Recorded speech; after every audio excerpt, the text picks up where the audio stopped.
গরম খবর, গরম খবর। চামচাদের জন্য সেই একটা অফার। যারা চামচামি করতে পারছে এই সরকারের আন্দোলনের সময়, যারা এই যে উপদেষ্টাদের আন্দোলনের সময় যারা চামচামি করতে পারছে না, সেই গরম খবর। দেশে ফেরা সেই ৫৭ প্রবাসীর কর্মসংস্থান করবে বাংলাদেশ সরকার। বর্তমান ফেরা আছে কিন্তু তাদের একদম, মানে চামচা, একদম ৫৭ চামচা। এই আপনার মনে আছে তো কোন দেশে ফেরা, বুঝছেন তো? মানে প্রবাস থেকে একদম প্রবাসে কিন্তু তারা আজীবনের মতো একদম ব্ল্যাক লিস্ট হয়ে গেছে, ঠিক আছে? সে চামচা, যে ৫৭ চামচা বলা চলে এদেরকে, যে মানে উচ্ছৃঙ্খল বেয়াদব, একদম চরম বেয়াদব, মানে চরম উচ্ছৃঙ্খল, চরম বেয়াদব। কারণ কি, যে আপনি যদি কোনো মানে আপনার বাহিরের কোনো কান্ট্রিতে যান, সে দেশের আইন কানুন আপনাকে মেনে চলতে হবে, কিন্তু তারা আইন কানুন জানতো, তারপরও জানার পরেও হ্যাঁ তারা জেনে শুনে আগুনে পা দিয়েছে, মানে লাভ দিয়েছে। মানে তারা বুঝাইতে চেয়েছে যে বাংলাদেশিরা উচ্ছৃঙ্খল, বেয়াদব, চরম বেয়াদব, অসভ্য। হ্যাঁ, এটা তারা বুঝাইতে চেয়েছিল, কিন্তু পরক্ষণে তারা কিন্তু জেলে গিয়েছিল, একদম আজীবনের মতো কয়েকজনের জেল হয়ে গেছিল। হ্যাঁ, কিন্তু তারপরে আপনার এই যে সরকারি উপদেষ্টা আসার পরে তারা কিন্তু এই ডক্টর ইউনূস সেই দুবাইয়ের সেই প্রিন্সকে ফোন দিয়ে কনভিন্স করে বা একটু এইটি মাপ মুপ চেয়ে তাদের কিন্তু ফিরিয়ে আনার ব্যবস্থা করেছে আর কি। কিন্তু তারা আজীবনের মতো নিষিদ্ধ আছে, তারা কিন্তু সেই আরব আমিরাতে আজীবনের মতো নিষিদ্ধ। সেই ৫৭ হিরো, সেই ৫৭ হিরোকে এখন নাকি যে আসিফ নজরুল, আসিফ নজরুলকে চেনেন তো? চেহারা দেখলেই মনে পড়ে ২৬ লক্ষ সেই ইন্ডিয়ার চাকরিজীবীর কথা, যারা বাংলাদেশে বিভিন্ন পদ দখল করে আছে, বাংলাদেশের মানুষ বেকার রয়েছে। সেই ২৬ লক্ষ ইন্ডিয়ার কথা মনে পড়ে যায়, ভারতীয়দের কথা মনে পড়ে যায়। উনি শুধু ২৬ লক্ষ ২৬ লক্ষ গান গিয়ে গিয়ে টিভি চ্যানেলের সামনে বিভিন্নভাবে মানুষের মানে দুর্বল জায়গা আঘাত করে তিনি জনপ্রিয়তা লাভ করেছিল। যাই হোক, এখন আমার মেন যে কথাটা সেটা হচ্ছে কি, যে এই যে ৫৭ প্রবাসীর বা ৫৭ দেশে ফেরা ৫৭ প্রবাসীর যে চাকরি দেবেন মেয়র উপদেষ্টা, আপনাকে বলি এরা কোন কোঠার ভিত্তিতে চাকরি পাবে? চামচামির কোঠায়, না এরা প্রবাসী রেমিটেন্স যোদ্ধার কোঠায়, না প্রবাসী মানে মুক্তিযোদ্ধার কোঠায়? কোন কোঠায় এরা চাকরি পাবে একটু জানাবেন দয়া করে। আর কিছু লোক আপনার কাছে জানতে চেয়েছে যে এদেরকে ওই টোটকা ফুটকা চাকরি দিতে লাভ নেই, সরাসরি ডাইরেক্ট উপদেষ্টা বানায় দেন, ঠিক আছে? আপনার উপদেষ্টা, হ্যাঁ একদম মনে করেন কি যে এখন তো বাংলাদেশে আমি দেখতেছি যারা এই যে বাংলাদেশ, চলমান বাংলাদেশ, হ্যাঁ একদম মানে রানিং বাংলাদেশকে স্থবির করে দেওয়ার জন্য যারা চামচামি করেছিল, হ্যাঁ সেই চামচাদের কিন্তু বর্তমান চাকরি হচ্ছে, ভালো ভালো চাকরি হচ্ছে, উপদেষ্টা হচ্ছে। তারপরে আবার কি কি কমিটি হচ্ছে জানো? হ্যাঁ, মানে মানে কি জানো, দারোয়ান কমিটি না কি যেন একটা কমিটি দেখলাম, যে ওই যে কি বিভিন্ন লোকজন আছে দেখলাম, সেখানে দেখলাম যে ওই যে একটা লুচ্চ একটা বদমাশ আছে, ওই যে সে অনলাইনে যে বিভিন্ন ধরনের কন্টেন্ট তৈরি করে, সালমান মুক্তাদির নাকি জানো, হ্যাঁ ওকে লুচ্চ খেত আর কি, মানে বিভিন্ন ধরনের খারাপ মানে অশ্লীল ভাষা ব্যবহার করে, মানে অশ্লীল অঙ্গভঙ্গি ব্যবহার করে, মানে সে কিন্তু প্রতিনিয়ত কন্টেন্ট তৈরি করে। সেই কন্টেন্ট মানে সে কিন্তু সেখানে নাকি জায়গা পেয়েছে, কারণ কি এই সরকার একটু চামচামি করেছিল। মানে তার থেকে বুদ্ধি, মানে এই যে উপদেষ্টারা সেই সালমান মুক্তাদির থেকে বুদ্ধিমান লোক এই মানে তেনারাই বাংলাদেশে খুঁজে পায়নি, বিএনপির মধ্যেও খুঁজে পায়নি, সেই ছাত্র সমন্বয়কের মধ্যেও খুঁজে পায়নি, বা অন্য কোনো ইউনিভার্সিটিতে তারা কিন্তু খুঁজে পায়নি যে সালমান মুক্তাদির মানে চরম একজন মানে বুদ্ধিমান লোক, তারা বুদ্ধিমান লোক হিসেবে তারা বিবেচনা করেছে, বুদ্ধিমান লোক সিলেক্ট করেছে। এখন আমরা তো অনেক প্রশ্নই এখানে দেখতেছি, যে সবচেয়ে একটা প্রশ্ন, কমন প্রশ্ন, যে এরা কোন কোঠার বাংলাদেশের চাকরি পাচ্ছে, এরা কোন কোঠার ভিত্তিতে বাংলাদেশের চাকরি পাচ্ছে। আরেকটা উনি কথা বলেছেন যে প্রবাসীদের নাকি মানে এয়ারপোর্টে ভিআইপি পাস দিবে। হ্যাঁ, মানে যারা বাংলাদেশের যে ভিআইপি যে একটা সম্মান পাইতো, প্রবাসীদের নাকি সেরকম একটা ব্যাপার স্যাপার দেবে। কারণ কি, যে প্রবাসীরা এয়ারপোর্টে যাওয়ার লগে লগে বুকে জড়াইয়া আব্বা আব্বা বলে ডাক দিবে, একটু জড়াই ধরবে, একটু চুমো দিবে, ঠিক আছে? তারপরে মনে হয় ঘাম মোছাই দিবে। হ্যাঁ, তারপরে আপনার ওই দেখা দেখি দোকান থেকে একটা খাবার এনে খাবার মুখে ঢুকিয়ে দিল, উনি হাঁ করে থাকলে এরকম আর খাবার উনি ঢুকিয়ে দিল এয়ারপোর্টের কর্মকর্তা মুখে ঢুকিয়ে দিল, ঠিক আছে? মানে ভিআইপি পাস দিবে আর কি। টয়লেটে যাচ্ছে, টয়লেটের ব্যাগটা নিয়ে যাবে, হ্যাঁ ইমিগ্রেশনে যাচ্ছে, ইমিগ্রেশনের ব্যাগটা নিয়ে যাবে, পিছনে একজন থাকবে দারোয়ানের মতো, ঠিক আছে? যাই হোক, অনেক কিছুই নিয়মকানুন পরিবর্তন হচ্ছে, কিন্তু আমরা ইতিমধ্যে দেখতে পেয়েছি যে এয়ারপোর্টে বাস ঢুকে গেছে, এয়ারপোর্টে রিক্সাও ঢুকে গেছে, এয়ারপোর্টের কোনো শৃঙ্খলা কোনো কিছুই নাই এখন পর্যন্ত।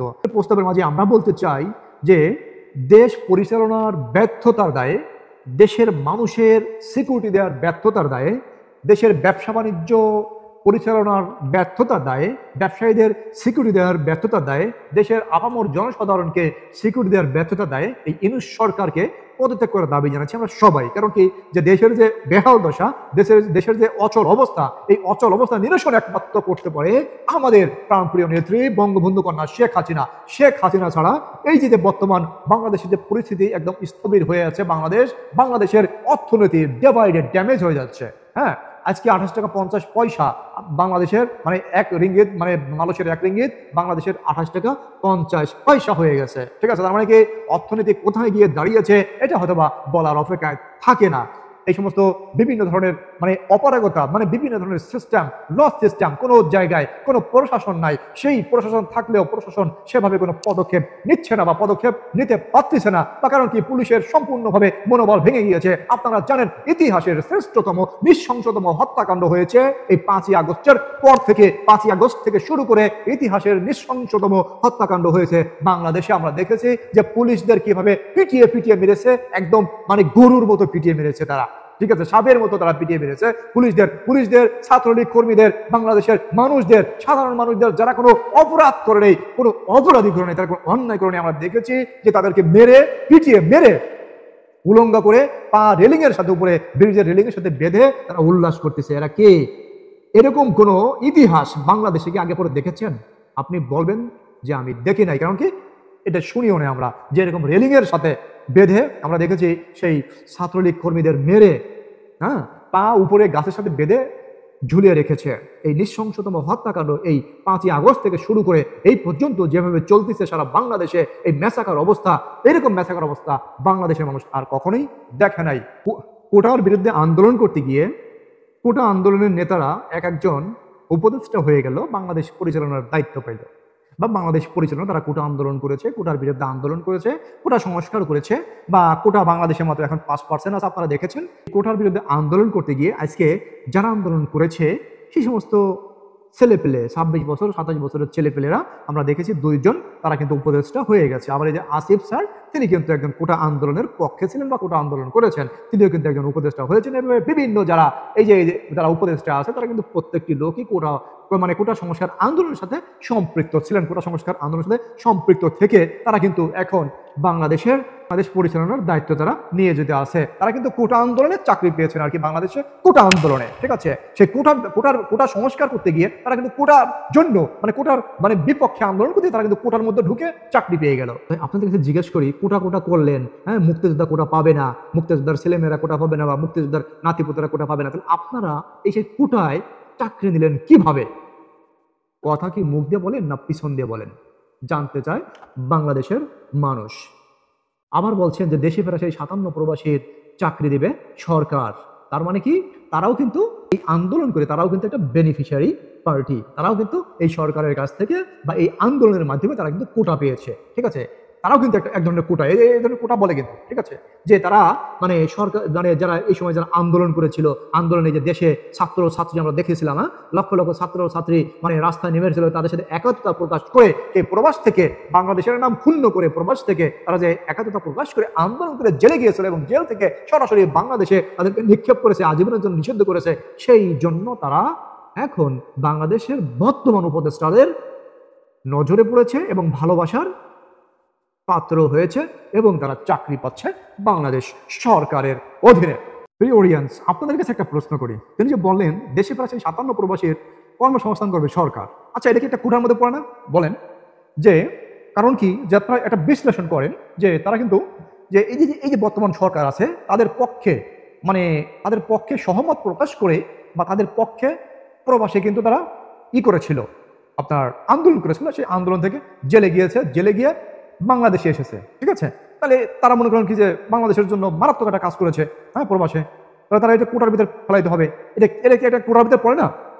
কোটার বিরুদ্ধে আন্দোলন করে দেশ ধ্বংস করে বা দেশ দখল করে এখন সে কোটার মধ্যে যদি আবার ঢুকে যাই, তখন একটা বিপত্তি বাঁধবে না? ইন ফিউচারে একটা বিপত্তি বাঁধবে কি বাঁধবে না?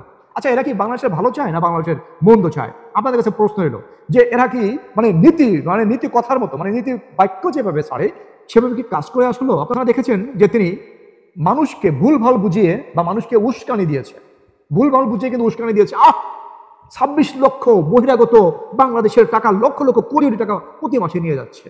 তিনি আর একটা ভুলভাল দিয়েছেন যে ইলিশ মাছ, আরে 500 টন ইলিশ মাছ ভারত যাচ্ছে, বাংলাদেশের মানুষ ইলিশ খেতে পাচ্ছে না, কিন্তু 500 টন ইলিশ ভারত যাচ্ছে। আবার তিনি এটাও বলেছেন যে আমি যদি সরকারে যাইতাম, যদি বাংলাদেশের দায়িত্ব পরিচালনা করতে পারতাম, আমি যে কি করতাম, একদম সারাদিন না খেয়ে কাজ করতাম। এগুলো কি ভাই? এগুলো কিন্তু দেশের জনগণকে উস্কে দেওয়া, উস্কানি পর্যন্ত উস্কানি দেওয়া, ঠিক আছে। সে উস্কানি দিয়ে তিনি কিন্তু এই জনগণের মাথা খারাপ করেছেন। এখন তিনি যদি এই 26 লক্ষ মানুষ বের না করতে পারেন, বা উনি যদি সেই কোটার ভিতরে আবার ঢুকে যান, তখন কিন্তু মানুষ ওনাকে ছেড়ে কথা বলবে না। ঠিক আছে, যে উনি যে মিথ্যা কথা বলছেন বা সত্য কথা বলছেন তা ওনাকে কিন্তু প্রমাণ দিতে হবে কাজে এবং কর্মে। আপনারা দেখেছেন যে উনি কিন্তু একদম কোটার মধ্যে ঢুকে গেছে অলরেডি। হ্যাঁ, আপনারা কি বলেন, এটা কি কোটা না? অথবা প্রবাসী কোটা হবে, বা আন্দোলন কোটা হবে, বা ওনাদের সাথে যারা মানে একাত্মতা প্রকাশ করে আন্দোলন করেছিল দেশে এবং দেশের বাহিরে, হ্যাঁ, সেই কোটা হবে। বা এরা প্রবাসী রেমিটেন্স যোদ্ধা কোটা, তাহলে প্রবাসী রেমিটেন্স যোদ্ধা কোটা যদি তারা হয়, তাহলে প্রবাসীতে অনেক লোক আন্দোলন করেছিল, লক্ষ লক্ষ লোক আন্দোলন করেছিল। ফেসবুকে দেখেছি, তারপর আপনার টিকটকে দেখেছি, অনেক লোক আন্দোলন করেছিল, হ্যাঁ, রেমিটেন্স শাটডাউন করেছিল।